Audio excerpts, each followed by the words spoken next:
Well, I'm going to do a tale of the week for all you fine folks out there in Something in the Water podcast land. This is from my blogs, which I used to do a few years back. And this one is relevant to our good guest tonight, Mr. Gary Brown. Between September of 1980 and 1985, I moved from Tallahassee, Florida, back home to Waycross, where we started up the original Down Home band. Got married to my first wife, fathered a beautiful daughter, got a degree in computer programming, took a break from music, was office manager for the local Coca-Cola bottling company, went through a divorce from my first wife, and then hired on with the Postal Service. All that in 5 years.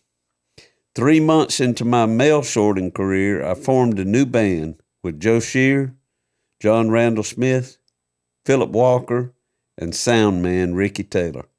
We called it The Keepers and formulated our song list based on the concept that anything lasting for 20 or 25 years qualifies as nostalgic. The music of the 60s certainly qualified.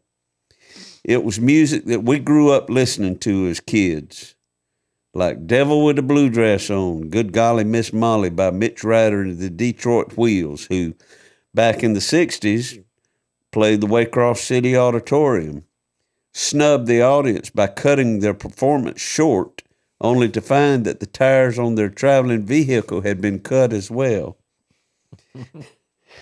The Temptations, I Can't Get Next to You, My Girl, a cappella version of The Way You Do the Things You Do. Groovin' and I've Been Lonely Too Long by the Young Rascals, Tommy James and the Shondells' Crystal Blue Persuasion, Cry Like a Baby by the Box Tops, The Outsiders, Time Won't Let Me, featuring the lead vocals of Sonny Garachi, whose biggest hit came in 1972 with Precious and Few by Climax, and a show-stopping medley of Four Top songs, I Can't Help Myself, otherwise known as Sugar Pie Honey Bunch, Standing in the Shadows of Love, it's the same old song, Reach Out, I'll Be There, and Baby, I Need Your Lovin'. Before we could begin rehearsing properly, we needed to pick up a PA system and everything that goes with it. So we struck out before sunrise one Saturday, headed to Atlanta's Buckhead District and Rhythm City Music Store, where our old Valdosta musician buddy Roger Brainerd was employed. As it was decided that I would also play keyboards, I bought a small Korg synthesizer that so aptly reproduced horn, organ, string, and piano sounds that even I sounded like I knew what I was doing. Along with a PVT-60 electric guitar so heavy that I'm confident my wearing of it in the 80s resulted in my current suffering of left shoulder bursitis and a right groin inguinal hernia that I can't get fixed till COVID slows down. Our first paying gig as the Keepers was for the local Alcoholics Anonymous Christmas party. Y'all sound really good.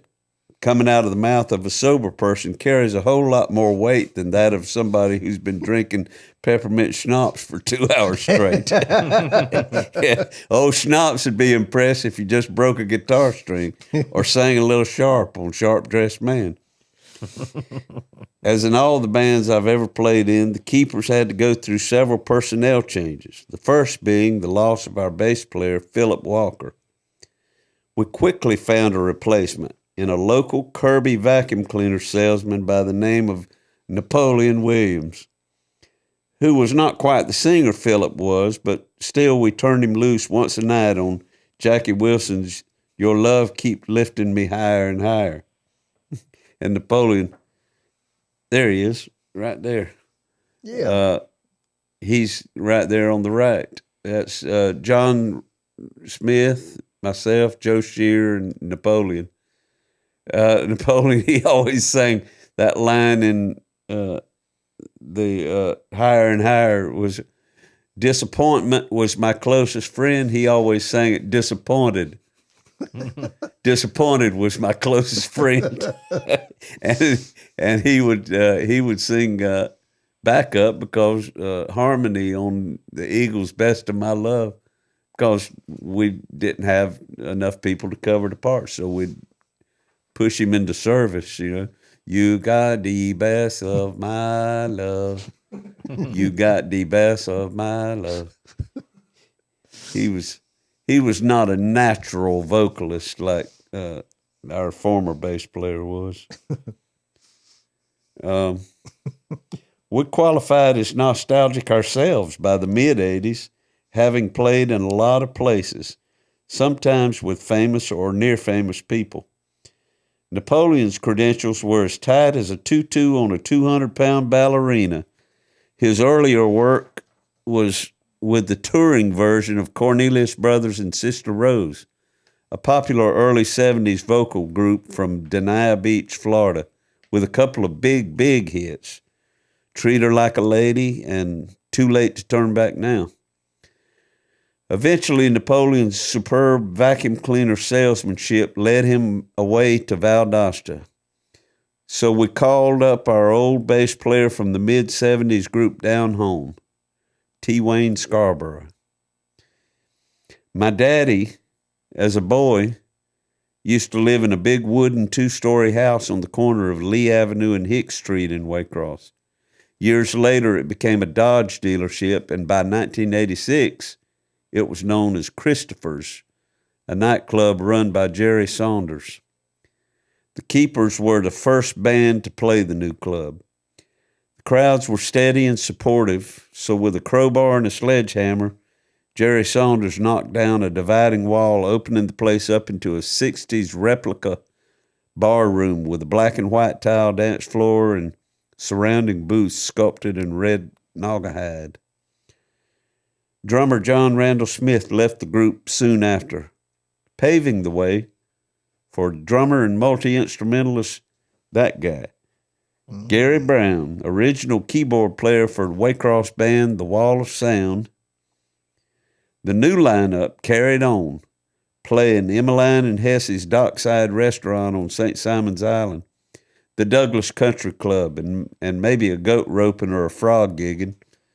50 out of 52 weeks in 1989, leading me to say, I can't do this anymore. Many a night as the last chord fluttered into the night along with the St. Simon's Sand Gnats, I'd throw my PVT 60 in its case and haul ass to Waycross, making it to the post office just in time to clock in for my 3 a.m. shift.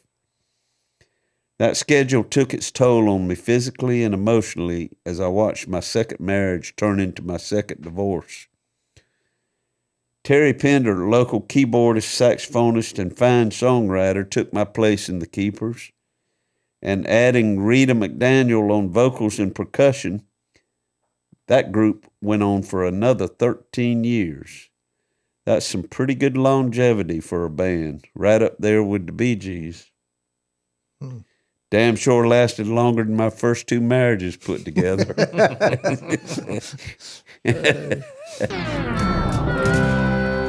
You just might see your face